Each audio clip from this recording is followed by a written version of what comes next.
سورہ مبارکہ ملک کی ابتدائی 2 آیتیں میں نے پڑھی ہیں۔ اللہ اپنے اس کلام میں ارشاد فرما رہا ہے، تبارک الذی بیدہ الملک، بابرکت ہے وہ ذات جس کے ہاتھ میں ملک ہے، وَهُوَ عَلَىٰ كُلِّ شَيْءٍ قدیر، اور وہ جو مالک ہے وہ صرف مالک نہیں ہے بلکہ قادر بھی ہے۔ مالک ہو اور قادر نہ ہو تو اس کی بہترین مثال ہم اور آپ ہیں۔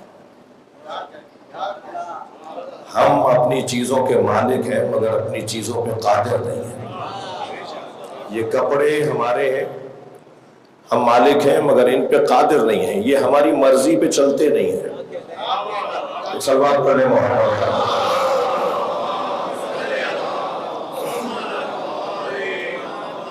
آیت کا ترجمہ پہلے پیش کروں پھر تفسیر کی طرف جائیں گے کہ تبارک الذی بیدہ الملک وہو علی کل شیء قدیر، بابرکت ہے وہ ذات جس کے ہاتھ میں ملک ہے اور وہ ہر شے پر قادر ہے۔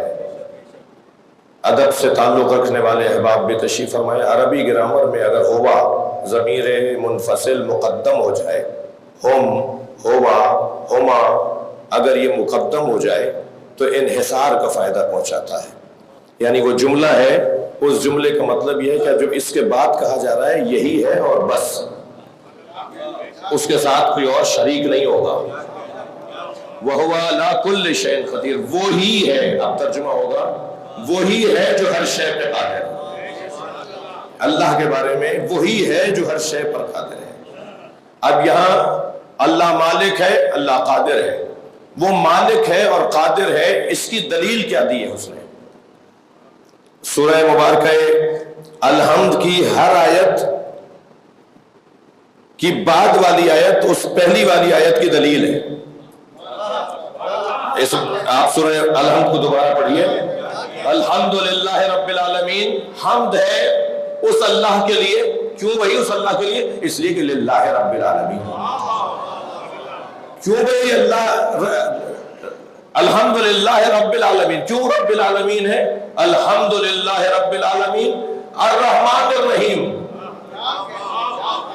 پھر دلیل آگے بڑھی مالک یوم الدین، پھر دلیل آگے بڑھی اب حق تو اسی کا ہے کہ ایاک نعبد و ایاک نستعین، جو ان تمام کمالات کا حامل ہو اسی کا حق ہے کہ پھر اسی سے مدد مانگی جائے اور اسی کی عبادت کی جائے۔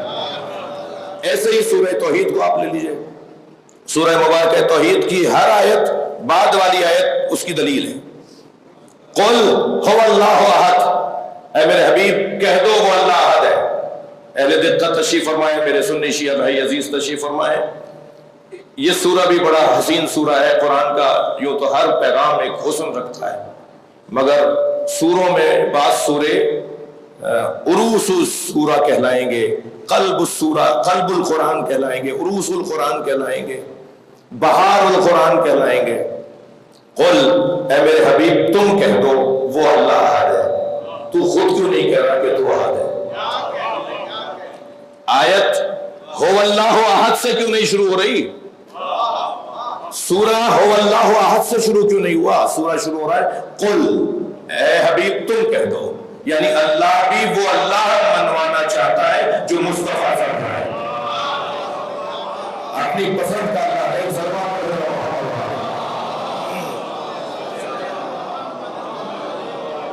بھائی آپ سے دقت تھوڑی سی زیادہ چاہیے، آپ کا سہارا رہے گا تاکہ میں اچھا پڑھ سکوں۔ تو یہ سورہ بھی ایسے ہی اللہ الصمد هو اللہ احد ہے، تو پھر احد تو اسے ہونے کا حق ہے جو صمد ہو، جو بے نیاز نہیں ہے وہ احد کیسے ہو سکتا ہے؟ جو محتاج ہے وہ احد کیسے ہو سکتا ہے؟ لہذا ایک آیت بعد والی آیت اس کے لیے دلیل۔ اس آیت کریمہ میں بھی جو میں آپ کے سامنے پڑھ رہا ہوں، اس میں اللہ مالک ہے، اللہ قادر ہے، اس کی دلیل کیا ہے؟ اب اس نے بعد والے حصے میں دلیل دی ہے، تبارک الذی بیدہ الملک وہو علی کل شیء قدیر، دلیل کیا ہے؟ الذی خلق الموت والحیات، صلوات علی محمد۔ دلیل مالکیت اور قادریت یہ ہے کہ وہ ہے کہ جس نے موت اور حیات کو خلق کیا ہے۔ تم ہو مالک تو بچے کو دنیا میں لا کے دکھاؤ، تم ہو مالک تو دنیا سے نہ جا کر دکھاؤ، تم ہو قادر تو رہ کر دکھاؤ اس دنیا کے اندر۔ نہ آنے میں تم مختار، نہ آنے میں تم مالک اور قادر، نہ جانے میں تم مالک اور قادر، تو پھر درمیانہ حصہ اللہ کے حوالے کیوں نہیں کرتے؟ جب آغاز بھی اس کے ہاتھ میں ہے، صلی اللہ علیہ محمد